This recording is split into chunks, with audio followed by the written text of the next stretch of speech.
It doesn't make sense as a business.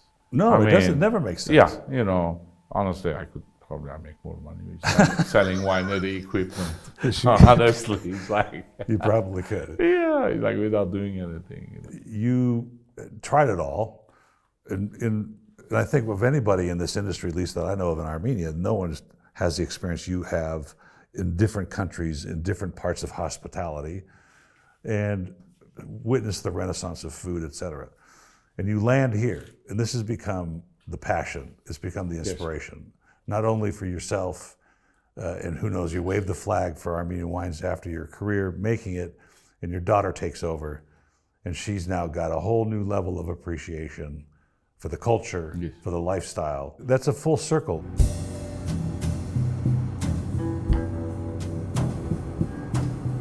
Wine is culture, and culture is wine. In Armenia, the movement to be recognized as world-class is real.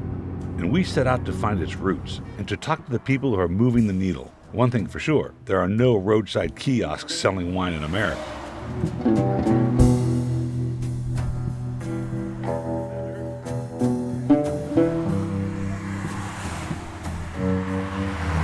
Lunch.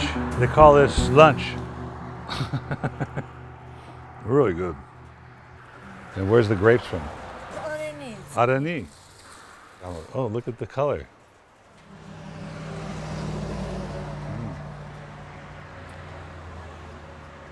That's pretty good.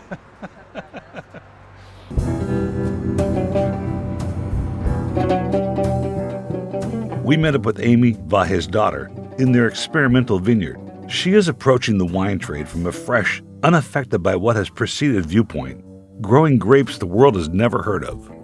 This is our experimental vineyard. We have our experimental grapes here, and then we have Armenia and Voskehat on the other plot. We have around 10, 12 different grape varieties that you can find here. This is a tall order, right? How are you telling this story?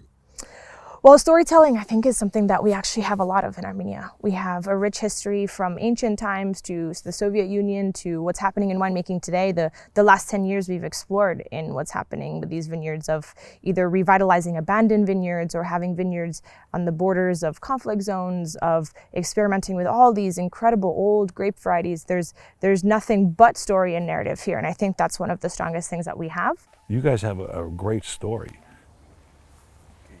So we're going back to the history a little bit. I forgot where you were born. I was born in Homs, Syria. In Syria? Syria. Okay. But we moved to Lebanon when I was 3. Oh, okay. So no inclining for wine? No, the first bottle of wine was a date I took to a restaurant. We drank rosé. Rosé was the happening thing in Lebanon. But no, it was either Scotch or Arak during Sunday meals or something. That kind of thing. But wine came truly after Italy. Yeah, my Italian trip, then I discovered wine. Okay. It was homemade wine, and they sell in the big jugs, and we drank. And at the time, we didn't know anything. We didn't know Brunello. We didn't know Chianti. Chianti was famous, but we never drank it. Yeah. And my second jump was when I had a bottle of Chianti with a friend of mine from Sicily. I'm like, whoa, this is wine, huh? Because we were used to that plonk. And literally it was plonk. So it took that good glass of wine. Everybody has, I don't Chianti. even like Chianti. It was a Chianti in a fiasco. Yeah. A fiasco Yeah, too? that the grandma would send him to my friends, like once a year, this many bottles kind of thing. Wow, the light went off and this is amazing, but you didn't start to do that right away. You end up coming to America. Culturally, Lebanon, Syria, California, that's its own culture. Yes, I'm Armenian. Like, let's start from there. Yeah, right. Both parents. And then you're in the thick of a renaissance of food in California, being up in that part. Yeah. And then you go to Italy at 19, and you saw Italian women, and you just no, I'm kidding. No, but you went to Italy. Definitely, there were women. Yeah. But so why would you go to Italy to make wine? Let's see. Honestly, I didn't go to make wine. I did a restaurant and I needed like a break. And so I said, what can I do that would give me a chance to go to Italy? Wine. And then there was a company there for sale. And the owner at this old winery with big old casks and whatnot, and he said, yeah, I'll lease you this building, but you have to take the vineyards with it. So I went from 0 to 37 hectares. Wow. Yeah, and I'm like, okay, I'll make wine. That's a lot. And then I'll sell the bottles. Yeah, but I didn't calculate. I didn't know from 1 ton how many bottles. Literally, I Really? didn't know. No, I didn't know how many tons per hectare, how stuff. many bottles from a ton. I had no idea. It was nice. It was 37 hectares. All of a sudden, I was a wine importer. And Which way? From Italy and France to America. California. And then from there, locally, LA, and maybe some Oregon. I had a distributor. One in Colorado, I found a distributor kind of thing. But that wasn't enough.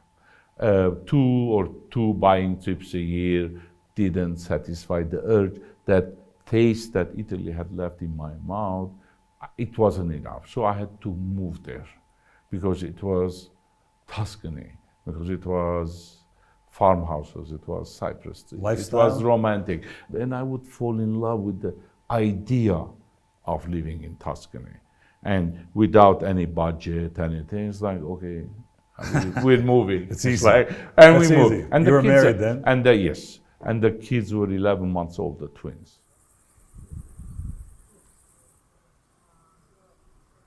I grew up in Italy. We had a winery in Tuscany, and That's right. And Vahe, I think he's always done things at an interesting time. He was in Tuscany and then in Puglia when not many people were making wine in Puglia in the early 90s. So he's always been kind of ahead of trends. I mean, these are dramatic, life-changing things to do. Mm-hmm. Was wine do that? Was wine a life-changing product that you came to it and you went, oh, I get it now? Oh yeah. I didn't think I was going to work in wine, and then I thought I was going to work at a multinational institution and develop rural economies. And my father invited me for my first harvest. I was like, okay, sure. I grew up around wine. I never thought I was going to work and what my father did. And then I came for my first harvest and I was like, whoa, like this is really cool, because actually I can develop rural economies in Armenia through revitalizing vineyards. I can be part of an industry that is agricultural and then be part of a global wine trade. And wine, I think, is so attractive to most people because it's global. It's global. It draws you in. When you start exploring the world of wine, you explore regions from every country and their histories and their cultures and their food.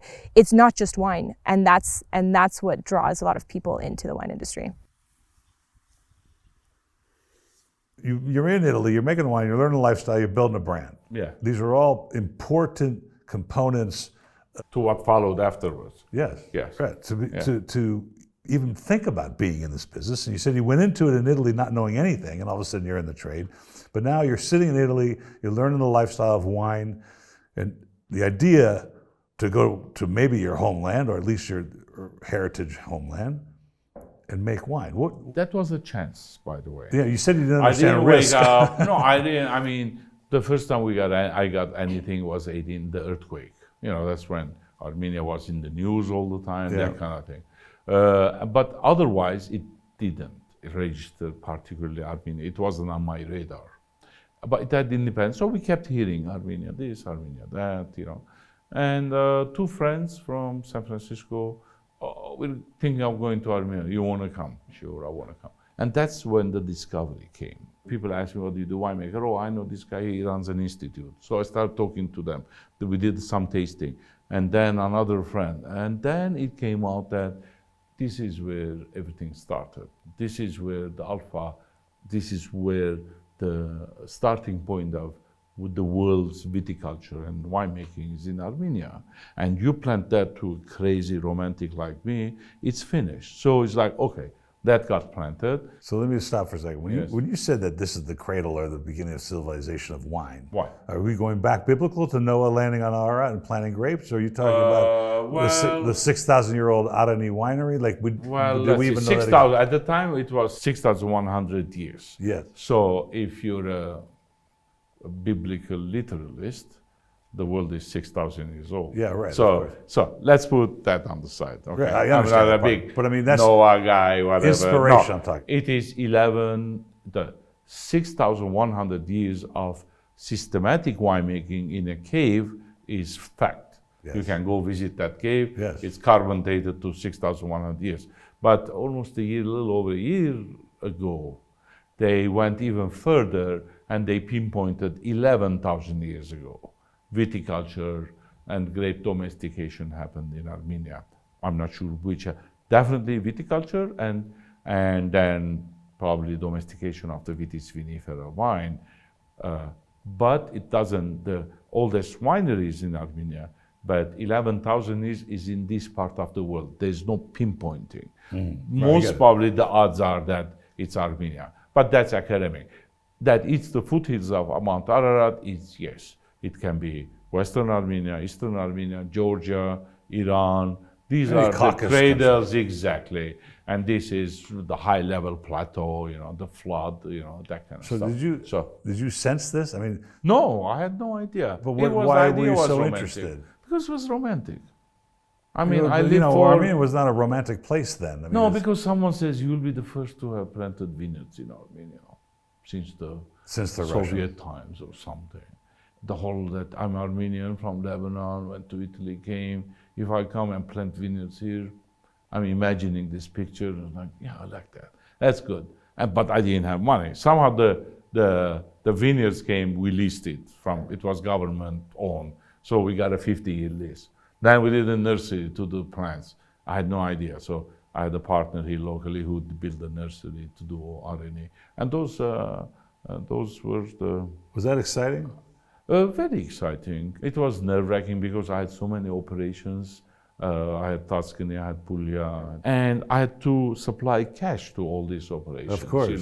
And it's at some point, that's how I tried to manage. And then the Armenian one, I couldn't sustain it because it wasn't a core business. So I lost that one. Yeah. Well, the first time around? Yes, this was in 2001. And how big was it? 20 hectares. 20 hectares. 20 hectares. Well, that's still pretty good. Yeah, it was 40 big, acres, of course. 50, almost 50 acres. In those days, who planted vineyards? That's huge. They were putting in those vineyard lands, they were growing potatoes. And then they would barter grapes to get something else. We are talking the dark ages of Armenian wine. That's amazing. And that's not a superlative. It's just that the real thing is that those were the dark ages until 2010. But 1999, then Garas planted, probably Zora planted the year before, Zorik, Vedi Alko, Mavil Hazarian had planted vineyards a year later or 2 years later than I had. Give or take, we were that period. Yeah. But sometimes things happen in parallel. Ernekian must have gotten the land in 2004 or 5, and the 2006 and 7 he planted vineyards, and I arrived to Armenia in 2009. I moved to Armenia for 1 year as a gap year, 2009, and I kind of stumbled into Garas, and they had grapes, and I asked for some grapes to experiment, and I made 6 barrels of wine, and they were like 3-year-old vineyards. Yeah. So it was the first Syrah, Tanat, and Chardonnay. What? Yeah. There's 400. And I did it at. There's 400 indigenous Armenian grapes. And no, because Garas didn't have Armenian grapes. That's they only had French for Italian varieties. Yeah, that's how. I mean, I didn't choose it.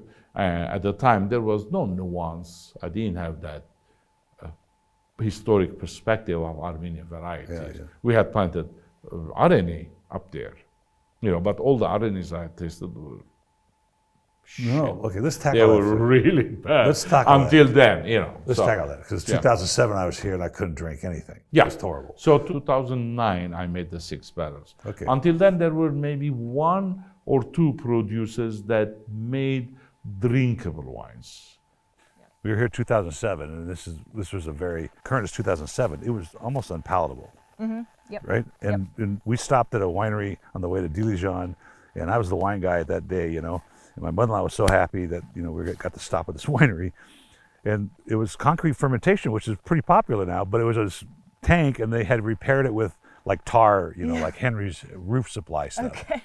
And it was undrinkable, but I had to tell the guy this was really good. Yeah. Right? That was the way the Armenian thing is, right? I had to tell him it was really good. Sure. And so in 17 years, the quality of wines coming out now, which I think are world-class in many cases. Yep. And it was kind of interesting that what I've gathered on part of this trip is R&E it is rather adaptive and indicative of where it grows. It is. It seems to express more than some of these other grapes. It is. One thing is that first of all, it's the grape that you can find the most in this valley. So we have the ability to find it at different elevations in slightly different soils. So if you find Aimee on the valley floor, it's going to be riper, it's going to be a little bit less acid, fruitier and jammier. Right, and then the higher you go in elevation, because in Armenia, we talk about elevation quite a bit.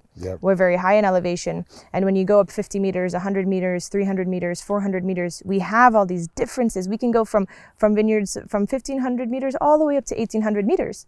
That's huge difference. That's huge difference in elevation. And that changes the wine style completely. That is way up there. Yeah.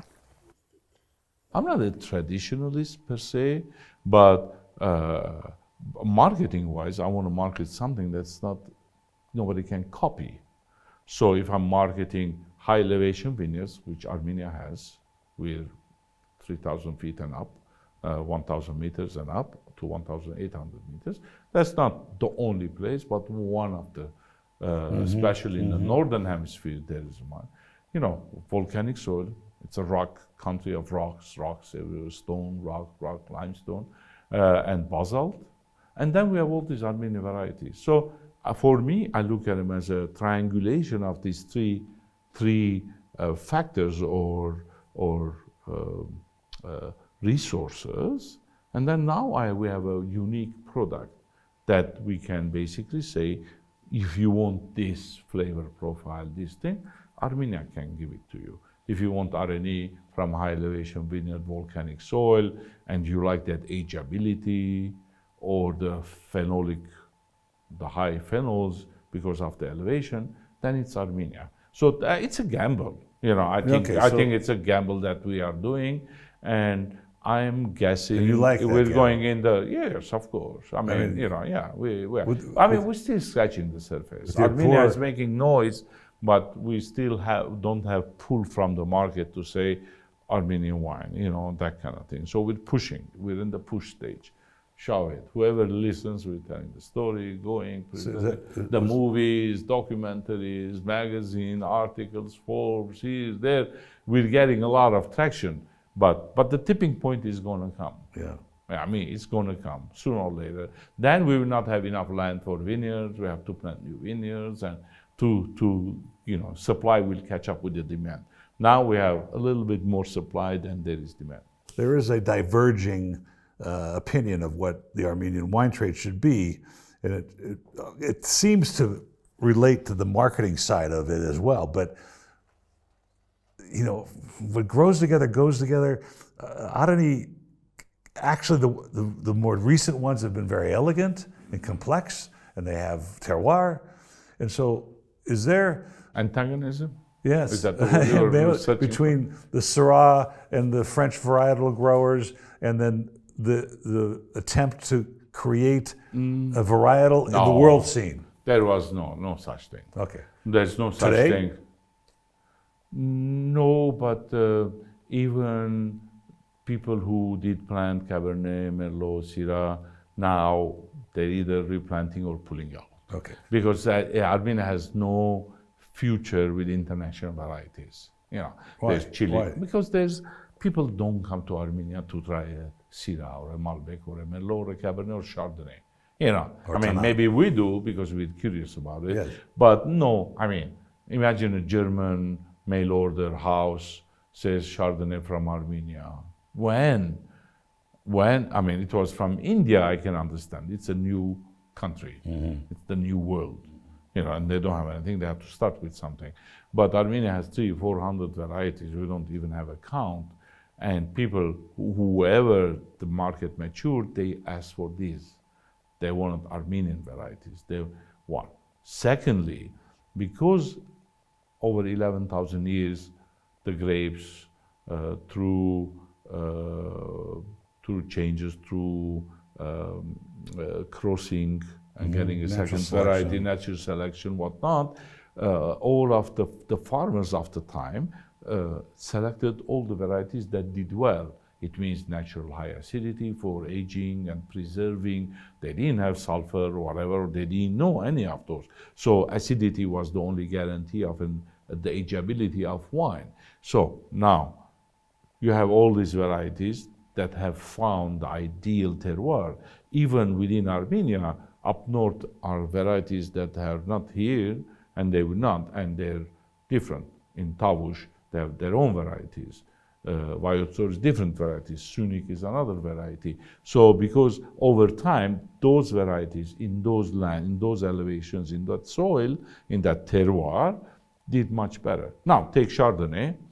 And Chardonnay is not designed for Armenian soil or climate. It is designed for cold, Burgundy, and Champagne, where it keeps its acidity. Here, you know, by the time August comes in, the Chardonnay is ready to pick, and there's no acidity. So you have to add acidity to it and whatnot. So the reason maybe international varieties might not do well, at least not all of them, is because of it. Then you're trying to compare. But Areni has been around, Voskehat has been around, Gilar has been around, and they're all Karamtamak to some extent. There are all these different Tozot. You know, there's all these lovely varieties that you can make great wine, and the market is shifting that way. Because that's the question. In restaurants, of course, you go to a U.S. restaurant or a European restaurant, and the consumer wants something new. They don't want a bad photocopy of a Burgundy, which is what it is. You know, but a Voskehat, barrel fermented like Burgundy, has its own style, its own elegance, its own beauty, if you will. Today, mostly you're going to find Areni and Voskehat in Vayotsor. This is an interesting grape. Yeah, it's what's it called Tozot, and Tozot means dusty. And so when you look at the skin, it has a little bit of a dusty hue, almost like a sunscreen protector. Fingerprints are on here. And so you can see your fingerprints. And it's a beautiful grape. It's high producing. It loves to produce a lot of berries. So to control the yield, you can get very concentrated flavors for red wine, or you can make a really nice rosé wine. But we really enjoy this grape, and we make wine from it. So you're well entrenched to teach the world about indigenous, terroir-driven Armenian wine. Yes. So why did you start with a sparkling wine? Sparkling wine, okay.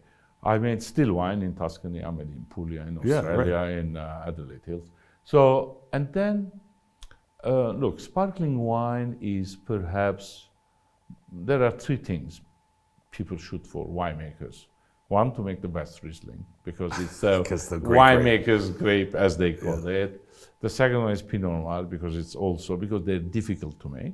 And the third one, which is more, I don't know if I can use the word sexy, it is bubbles, it's sparkling, because there's a marriage of having a great time and bubbles. Champagne, that's right, good time, celebration, and romance. But it's a small market. Dancing on the terrace and having champagne, kind of thing, you know. With a lampshade on your head. It's in every move from Casablanca on, you know, the champagne bottles popping up, you know, the Germans ordering champagne. That was your motivation? Clicquot, I don't know, whatever it was, 37 in the, yeah. So, and that was in my mind. That's a good question. Which one? What they were pouring in Casablanca in the movie. 37 Veuve Clicquot, 19%. Very nice wine.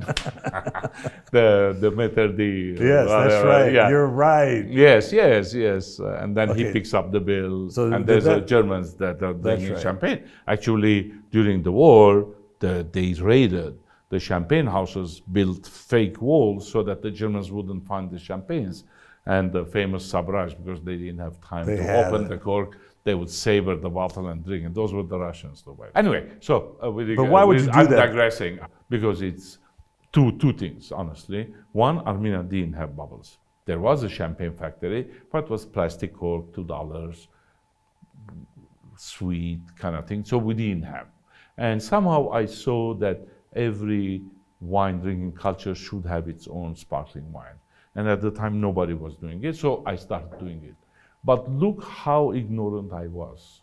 I wanted to make sparkling wine, looked for land, and in Tavush, because I wanted to bring Chardonnay, Pinot Noir, and Pinot Meunier. You're going to do plant in Armenia. Yes, traditional, you know.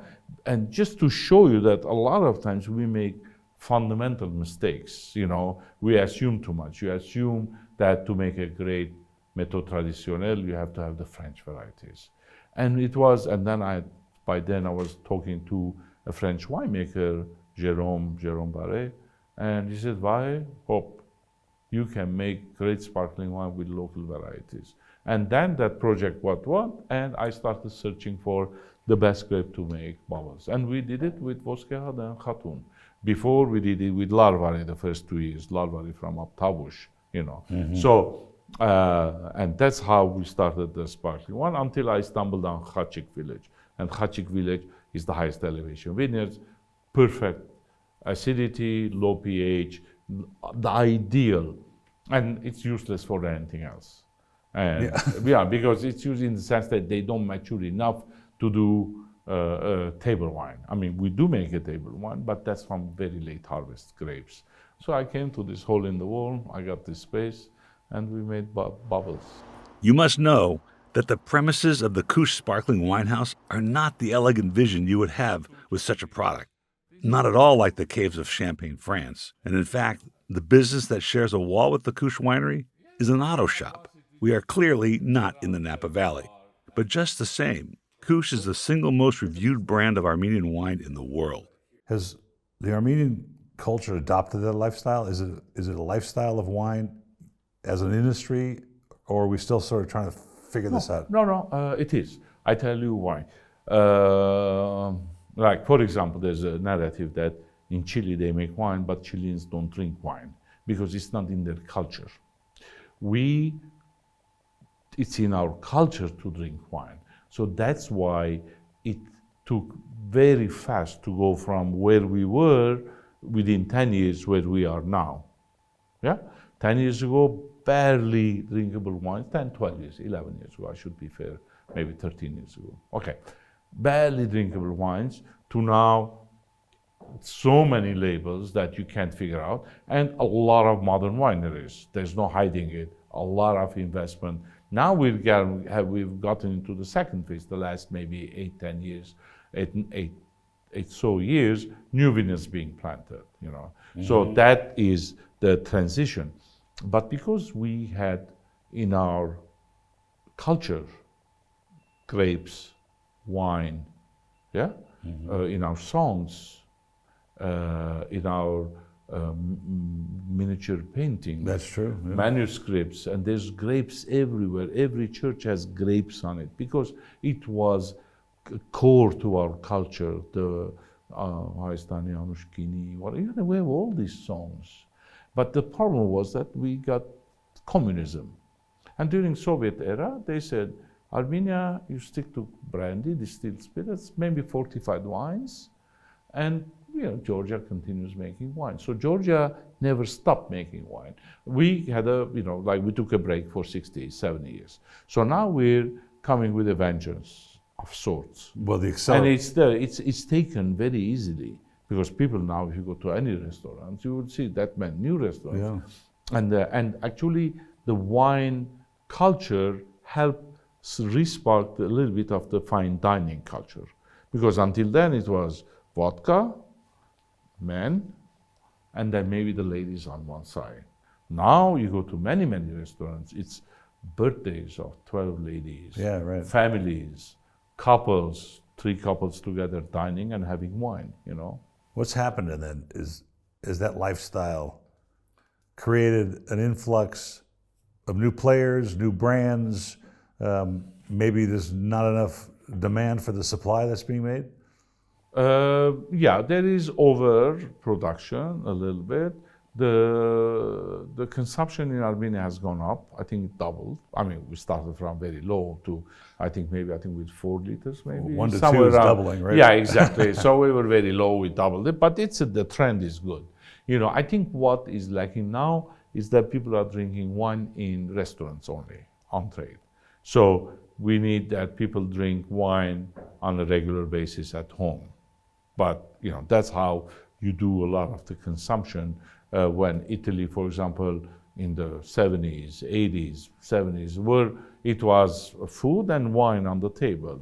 It was one glass, sometimes water got mixed with wine. They drank it it was part of the meal. Right. And then now lately it has been lifestyle, as if we can drink wine now without the Riedel glass or something. You know what I'm saying? I get it. So before then it was. So we want to make sure that a home consumption, and it's one of our jobs should be now to lower the prices a bit, find ways of making quality wine at a lesser price so that it's accessible to a bigger demographics.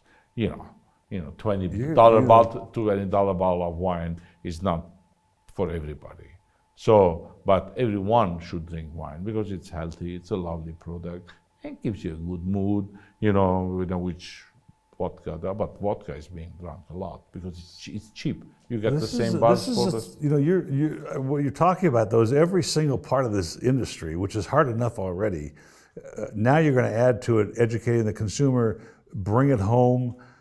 You've already made I guess maybe the success has been that you've got it into the restaurants and people are dining the way they are, which has never happened. Is that your pursuit? Is that Vahe's thing that I want the world to know? It's hard. Well, yes, Armenia, I would like to kind of regain, if you will, or gain at least that status that it deserves.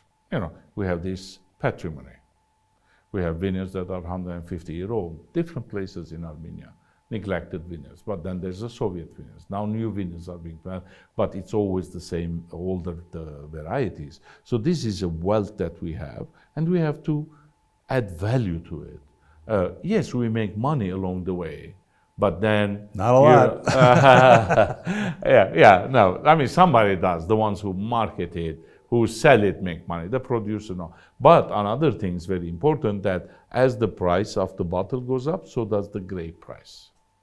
And if the grape price goes up, let's say from 200 dirhams to 300 dirhams, it's not only 100 dirhams more, it is a few years profit more. Because at 200 dirhams, the cost is 140. So you have 60. So if you have 100, so now you have 3 years profit in 1 year. Yeah, so that's huge. Yeah. Then more people will plant vineyards because now it's profit making. It gives you revenue. So if we do that, then grape can be one of the best value-added agricultural products, because you can't do that with a tomato. No one cares to pay. It's a commodity. Yes, right. Grapes can be commodity, but once you slap a label on it, it's not a commodity anymore. The same 1 kilo of grape is either $2 or $300, 1 kilo. So if then we can add value, which we have done with cognac a little bit. You have added value because we're processing it, and the soil, the climate is ideal for it. And if it's not something you find everywhere, then yeah, sure, why not? Let's have lots of vineyards everywhere. And the beauty of vineyards is that you need marginal land. Yes. You need hillsides, you need rocks, you need bad soil. You don't want eggplant or tomato soil to the vineyards. Yeah, it's useless. But that's a good point. Yeah, so if we see Armenia when we drive unending vineyards, then yes, I think it's going there. Now there's a whole new generation of young winemakers or their children taking over, and that's great, wonderful. Your family having doing these things, creating the wine school, coming to the wine industry in Armenia that was pretty rustic when he got here. Yep. Armenians are not team players, right? They don't really hang with each other and share secrets like maybe the Napa Valley Vintners Association would do. Yep. So is that created not headwinds, but Vahe's got it going on. He knows how to do this. Was that challenging for him? Well, Vahe is very independent. Yeah, well, and he doesn't require partners. He's very, very independent. His generation tends to be very not collaborative. The next generation, my generation, actually tends to be very collaborative. Yeah. We drink together, we do tastings together. We tend to share a lot more ideas. Still, we have this maybe ingrained Soviet mentality of keeping things to yourself, because when you have such a collective economy and structured society around you, your instinct is to keep secrets. Your instinct is to be against what is being structured. So we still have still a lot of kind of secrecy of I know better, but I'm not going to share it with you. Yeah, right. So in that sense, it is a problem, because if we can walk into each other's vineyards and say, hey, look, I saw you had hail. Like, how did you deal with that hail? Are you going to put hail nets in? Are you going to get some cannons? How are you going to deal with that in the future? Then what we're doing actually is raising collectively all the vineyards in standard, and the entire valley will raise together in higher quality, which is what we want. We don't need 2 vineyards to reign supreme here. We want people to come and be able to pick between 30 and 40 vineyards to come and taste wines at when they come for tourism experiences. And that, I think, is where we're at now, is that we don't have, but we need to form a collective vision of where we want the industry to go, and specifically where this valley can be. If you were to pick 3 parts of our lives that would explain a culture: language, food, and wine. I mean, those are the top things that and Juliana from Karas said this, and I use it all the time, which is a very important concept, which is, what other thing can you take halfway across the world, plop it on the table, and say, this is who we are and when we were. There's nothing else like that. Yeah. And maybe that's what the motivation is. Yeah. And we can never stop learning. And it's so fascinating that we just can't do it, and we want everybody to know. Yeah. Is that your goal? I want everybody to know. I think so. I think not necessarily of like needing everyone to know, but maybe just the fact of knowing that we can make some of the greatest wines in the world here. Yeah. That's a hell of a thing. That's a great way to end this conversation with we're going to make some of the greatest wines in the world. We will. There's there has to be something about our soil and our grape varieties in this area, because if the species originated in this soil naturally as a weed, there has to be something special here. For sure. And so, we haven't had the last 200 years to perfect our clones like Burgundians have, but we're starting now. And so in the next 200 years, we're going to be there. It's an amazing accolade, what you did, all because you didn't have an understanding of risk. Because I think anybody would have thought about the risk would have never done this. Yes, roughly, yes. You would, sometimes you want a little bit crazy in a person. Not everyone can handle it. No. Because it's just, and I will bring you a small example of how some of it might not have happened. I don't know how much of it, but some of it. And when I did the first 6 barrels, Luca, my son, was with me, and he was 15. Yeah. And Amy wasn't interested at all. And Luca was interested, so we would go together to get the grapes from Garas to Voskevas, where we made the wine. But there was no infrastructure. I had to find the trucker, and we had to find cases. There were no fermentation tanks. I had to do this, I had to do that.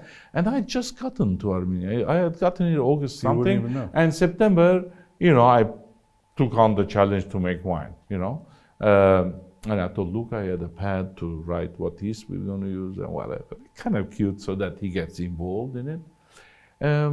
Maybe twice during that period, I would go up in the balcony and say, no, it's too much. I don't feel like doing it. So one of them I could have quit. I could have quit when I lost the vineyards in Armenia, and that was very difficult for me. That dream got shattered, all of a sudden. But I didn't, because it was too compelling. So had I not made those 6 barrels of wine, Michel Roland wouldn't have come. There's a lot of these chain reaction things. And it was all one decision to stop or not to stop. And I think maybe I've stopped other times in my life, but this one I didn't, because I felt it was too important to throw in the towel early. And now I look back and yes, and maybe my children saw that and they inherited some of it, and they hopefully will continue. Luca will continue in the vineyards, and he's making his own project from another region. Amy is doing her project, whatever. So I give them the tools. What they make later is this. But it's not only Amy and Luca. A lot of David's children, all the way down the Mariam, everybody are the next Yeah. generation of these young people who will carry bottles of wine on the plane and go and do presentations in Germany or Stockholm or whatever it is. Well, I can tell you from the legacy, there's not a day, my dad passed away 2 years ago, that I don't thank him for putting me into this industry. Oh, It he was did. an accident, because the passion it takes to run it, to put up with it, is exactly what you just said, which is it's too important not to do it here. And I really appreciate your time today. And every time I have a glass of Keush, I'm going to think about these stories. Yeah, It's really a fun. pleasure. Thank you. Thank That was you. lovely talking Beautiful. to you. Thank you.